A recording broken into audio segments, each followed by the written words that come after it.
Hola, hace un tiempo hice un video tratando de definir el neoliberalismo, preocupado porque muchas personas utilizan la palabra neoliberalismo sin saber exactamente lo que significa, como una especie de insulto genérico, y al final lo que se hace es confundir distintas formas de pensamiento, agrupándolas todas bajo uno de manera errónea. Y he pensado hacer lo mismo con fascismo, porque fascismo es una palabra que se utiliza como insulto genérico también.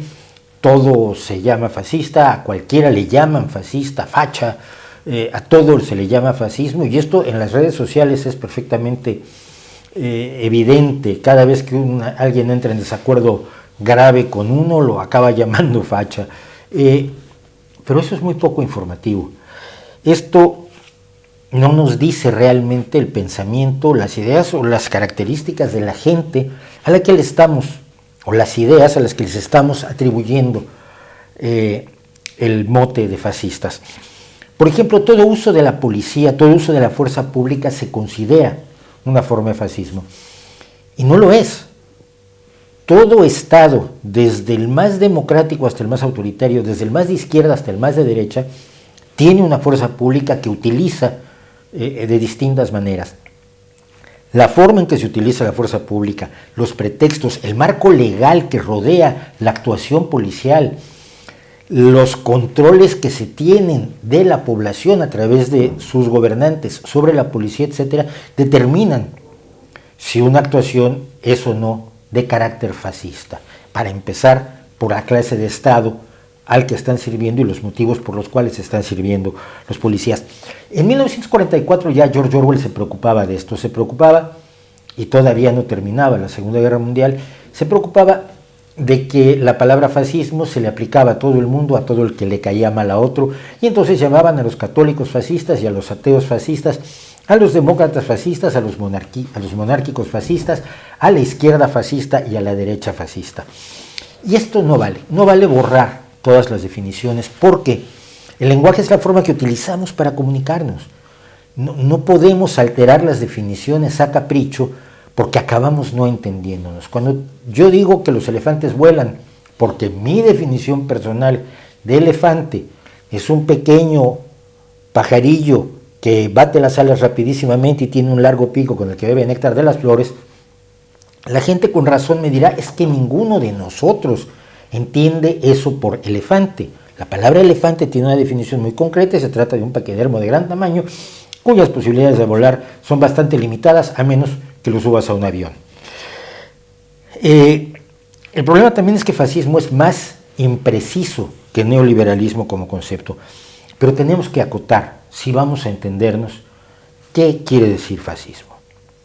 El fascismo es uno de los enemigos de la Ilustración. Desde el que surgieron las ideas ilustradas, las ideas enciclopedistas, 1770, 80, 90, surgieron muchos enemigos de esos conceptos básicos: la idea de la democracia, la idea de la libertad, las libertades individuales fundamentales y básicas del ser humano, la idea de los derechos fundamentales y básicos del ser humano, la idea de la igualdad de oportunidades. En el siglo XX, a principios del siglo XX, aparece uno de sus enemigos, que es el fascismo.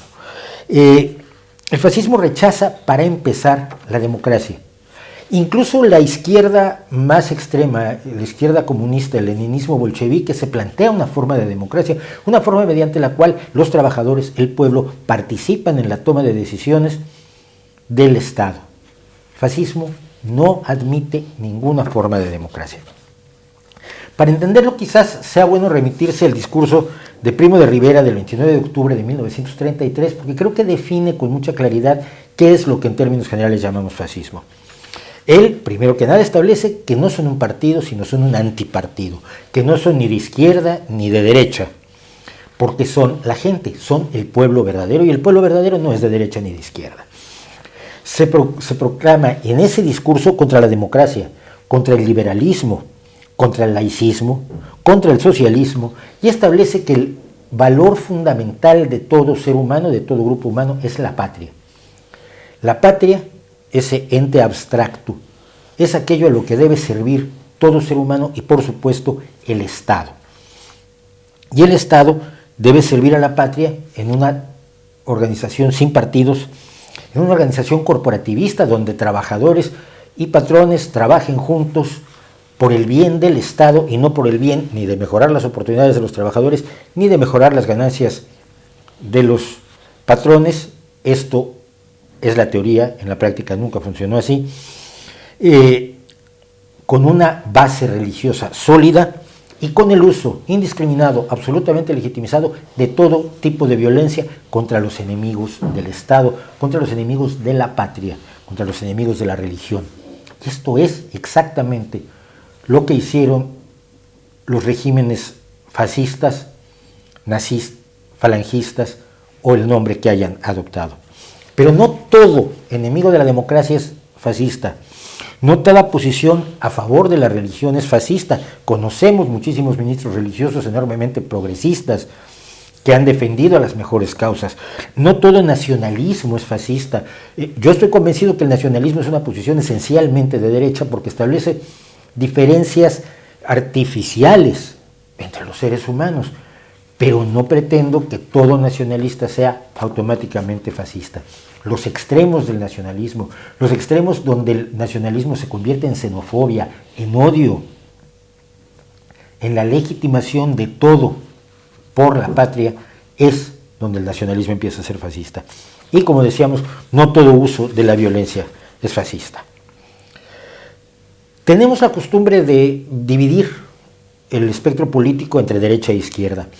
Y esto no basta para expresar la complejidad del pensamiento político, social y económico. Se ha sugerido la utilización de otro eje, el eje entre la libertad absoluta y el autoritarismo, que es el control absoluto de la sociedad.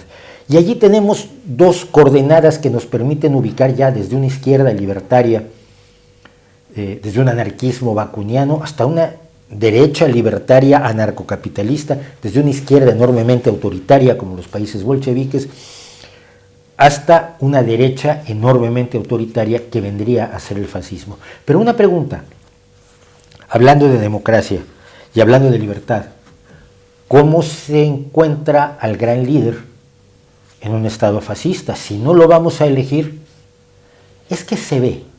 Evidentemente cualquiera que se erija como líder y sea lo bastante fuerte, ha sido dotado por Dios para ser nuestro dirigente y así tenemos que respetarlo y aceptarlo. No lo vamos a elegir, no lo podemos quitar con elecciones, es el líder natural de todo el pueblo y es por lo tanto el jefe del Estado y así debe permanecer. Es el más alto, es el más guapo, es el más inteligente, es el que mejor conoce el pensamiento de todos, debe pensar él y cuando él piensa ya no tenemos que pensar todos los demás. Desafortunadamente esto no se aplicaba, por supuesto, a los líderes que tuvo el fascismo, empezando por Mussolini o siguiendo con Hitler o con Franco. No tenían esas características que se atribuían a sí mismos. Así que el fascismo es un autoritarismo de extrema derecha condimentado con una enorme capacidad de violencia, con la decisión absoluta de exterminar a quienes no se pliegan a la patria, la religión y el Estado. Por eso, por ejemplo, se puede hablar de islamofascismo. Se habla de una preeminencia religiosa con una idea nacional política. No me refiero a todo el Islam, me refiero al islamismo político. Se plantea la creación de un Estado, de una nación, que es el califato. Se plantea el uso de la violencia y el exterminio de todos aquellos que no se plieguen, de todos aquellos que no sean seguidores de la versión específica de la religión que pretende el grupo del que estemos hablando en concreto. Se puede hablar, pues, de islamofascismo, pero no es aplicable, por supuesto, a todas las formas del Islam, ni siquiera a todas las formas del Islam militante. ¿Hay fascistas hoy? Por supuesto que los hay. Los hay incrustados en los esquemas parlamentarios, los hay en las calles, los hay en las organizaciones más marginales, pero también los hay en organizaciones políticas legítimas. Los hay en el ultranacionalismo, el nacionalismo que deviene xenofobia y deviene odio a todo el diferente, el fascismo que generaliza. Nosotros, los de nuestro país, somos los más simpáticos, los más agradables, trabajamos muy bien, somos inteligentes, somos muy cultos, y ellos, los musulmanes, los inmigrantes, los latinoamericanos, los negros, los asiáticos, los del sur, ellos son vagos, son malvados, huelen mal, no son cultos, no están a nuestra altura. Cuando el nacionalismo alcanza esos niveles, está tocando el fascismo. El fanatismo religioso, el delirio religioso que llega a excluir a comunidades enteras, como ocurre en Rusia, donde el patriarca Kirill ha sido uno de los grandes promotores de la exclusión de la vida cotidiana de todas las personas altersexuales, sean homosexuales, lesbianas, bisexuales, transexuales, queer, gay, etc. Su satanización y su exclusión de la sociedad, eso es fascismo. El verdadero fascismo es enemigo de muchos que usted y yo probablemente colocaríamos a la derecha, más o menos. Del otro lado también pasa. Hubo una época en que a todo el mundo que fuera incluso ligeramente demócrata y defensor del Estado de Derecha en América Latina era acusado de comunista. Yo perdí alguna vez la oportunidad de ser jefe de redacción de una revista en México porque mi jefe consideraba que yo era comunista y ya me podía yo matar explicándole lo que era la socialdemocracia y cómo yo podía ser un hombre de izquierda sin ser comunista, que lo desbordaba la idea. Su cabeza no permitía matices tan complejos como distintos tipos de izquierda o distintos tipos de derecha. Los fascistas están camuflados entre nosotros. Identificarlos y definir claramente quiénes son los fascistas es la mejor forma de combatirlos. Difuminar el término, usarlo sin precisión, es hacerles el juego precisamente a los fascistas, que así pueden hacer su trabajo sin tener que dar la cara, que es la mejor forma de combatirlos. Sacarlos a la calle, que digan lo que piensan, que digan lo que creen, que se planteen abiertamente cuáles son sus objetivos y que son fascistas. Y entonces podremos combatirlos de la mejor manera. Hay que identificar al enemigo para vencerlo, y entre los enemigos más graves, más urgentes, está el verdadero fascismo. ¿No cree usted?